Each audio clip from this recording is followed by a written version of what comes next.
Kita berjumpa lagi dalam Renungan Rohani GKI Peterongan Bajem Karanggawang.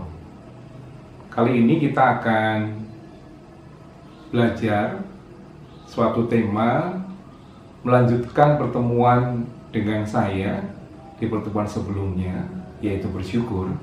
Tapi kita akan belajar dari sisi yang lebih praktis. Nah, sebelumnya mari kita berdoa lebih dulu. Bapa, kami bersyukur karena kami terus menikmati penyertaan Allah dari hari ke hari. Kami menikmati bagaimana Engkau menyertai kami, memberkati kami dalam situasi yang kurang menentu saat ini, Tuhan. Engkau membuktikan, menunjukkan bahwa Engkau ada bersama-sama dengan kami. Karena itu ya Tuhan, sangat layak untuk kami bersyukur kepada Engkau, untuk kami terus menyampaikan doa puji dan syukur kami ke hadapan Tuhan. Kami hendak belajar lagi Tuhan, untuk kami bisa membangun pikiran kami secara positif, benar, dalam hubungan kami dengan Tuhan. Berkati kami, untuk kami semakin mengerti Engkau. Demi nama Yesus kami berdoa dan mengucap syukur. Amin. Mari kita baca ayat yang akan kita renungkan bersama. Kali ini saya ambil dari Kejadian 32 ayat 9 dan ayat yang ke-10. Dikatakan demikian, kemudian berkatalah Yakub, "Ya Allah nenekku Abraham dan Allah ayahku Ishak, ya Tuhan, yang telah berfirman kepadaku, pulanglah ke negerimu, serta kepada sanak saudaramu, dan aku akan berbuat baik kepadamu. Sekali-kali aku tidak layak untuk menerima segala kasih dan kesetiaan yang Kau tunjukkan kepada hambamu ini, sebab aku membawa hanya tongkatku ini waktu aku menyeberangi sungai Yordan ini, tetapi sekarang telah menjadi 2 pasukan." Kita akan belajar dari kisah Yakub kali ini.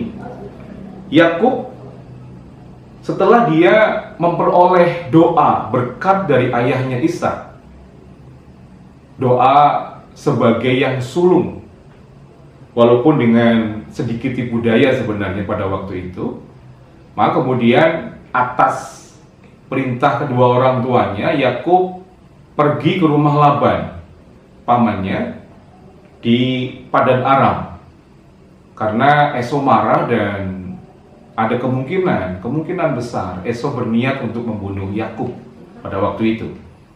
Maka Yakub pergi ke rumah Laban. Dan selama 20 tahun Yakub kemudian bekerja di rumah Laban. 20 tahun. Untuk mendapatkan 2 orang istri, yaitu Leah dan Rahel, dan kemudian untuk mendapatkan ternak dari Laban. Dia bekerja selama 20 tahun. Nah, yang menarik adalah situasi selama 20 tahun itu.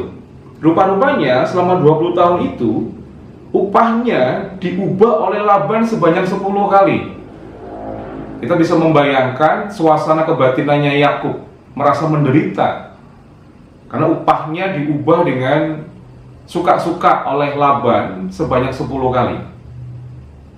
Dan kemudian jika ada ternak yang hilang atau mati, disengaja atau tidak oleh Yakub, disebabkan Yakub atau tidak, maka Yakub menggantinya.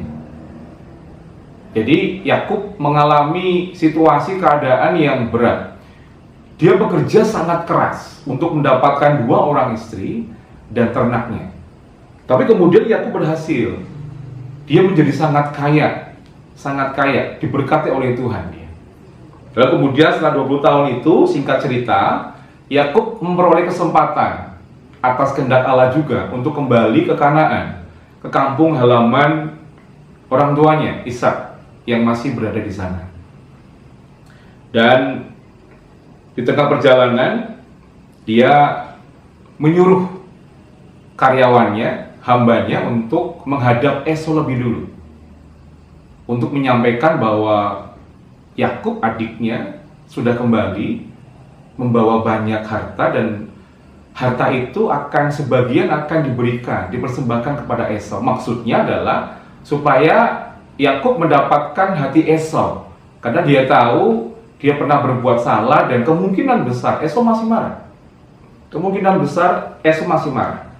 Nah, ada situasi yang menarik untuk kita belajar dalam kisah ini.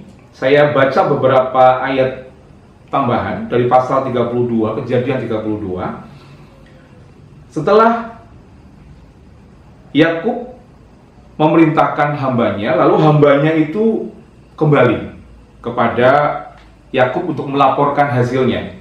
Kemudian dikatakan demikian, ayat yang ke-6. Kemudian pulanglah para utusan itu kepada Yakub dan berkata, kami telah sampai kepada kakakmu, kepada Esau, dan ia pun sedang di jalan menemui engkau, diiringi oleh 400 orang. Nah, saya yakin yang disampaikan itu lebih detail lagi, walaupun yang dicatat hanya ini ya, menyampaikan bahwa Esau sedang bergerak menuju ke tempat di mana Yakub berada, diiringi 400 orang laki-laki. Tentunya laki-laki yang siap bertempur sebenarnya, yang siap berperang. Sedangkan si Yakub, dia diiringi oleh ternak yang begitu banyak, oleh budak-budak dan para wanita dan anak-anak. Jadi kalau mereka berperang tidak akan seimbang kekuatannya. Tetapi bukan hanya itu, saya yakin hambanya Yakub juga cerita bagaimana keadaannya Esau. Bahwa ternyata Esau itu jauh lebih kaya dibandingkan dengan Yakub. Esau itu jauh lebih sukses dibandingkan dengan Yakub. Bayangkan, kalau Esau bisa membawa 400 orang, saya yakin yang ditinggal itu banyak juga laki-laki, kalau kita bilang pasukan gitu ya, para militer yang dimiliki oleh Esau. Masih banyak lagi. Kalau Esau punya para militer sebanyak itu, bagaimana Esau memberi mereka makan? Artinya Esau itu sangat kaya sekali. Nah, kalau saya berada di posisi Yakub, sangat mungkin saya terpancing untuk membanding-bandingkan saya dengan Esau. Saya bisa bilang kepada Tuhan, Tuhan, aku sudah diberkati sebagai anak sulung. Tapi kemudian, setelah itu saya menderita selama 20 tahun.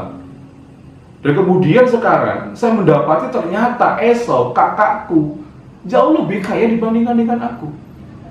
Jauh lebih sukses secara duniawi dibandingkan dengan aku. Tetapi yang menarik, Yakub tidak melakukan itu.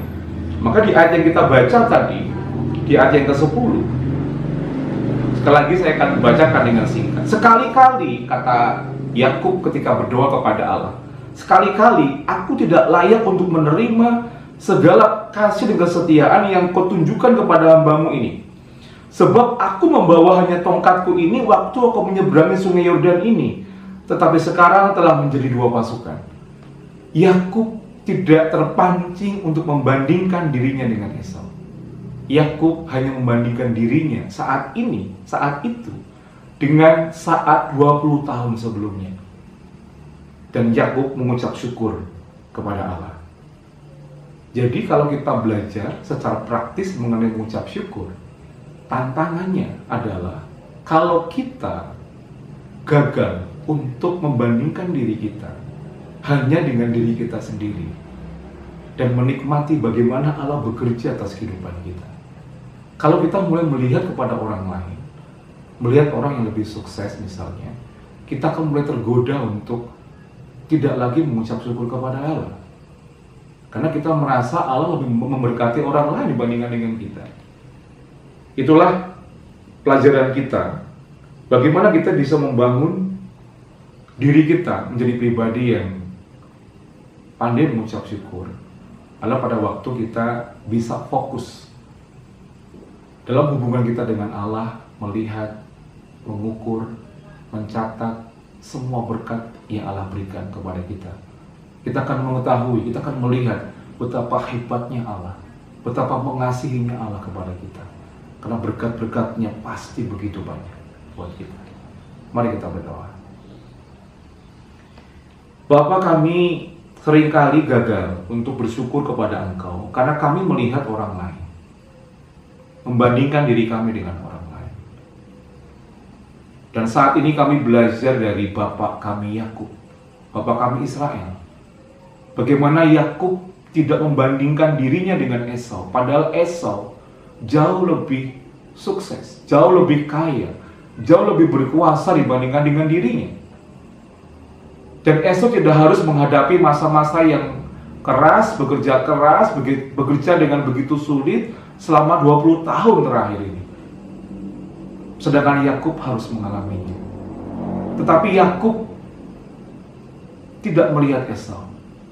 Dia melihat dirinya dan melihat bagaimana Allah bekerja dalam hidupnya dan memberkatinya dengan begitu luar biasa.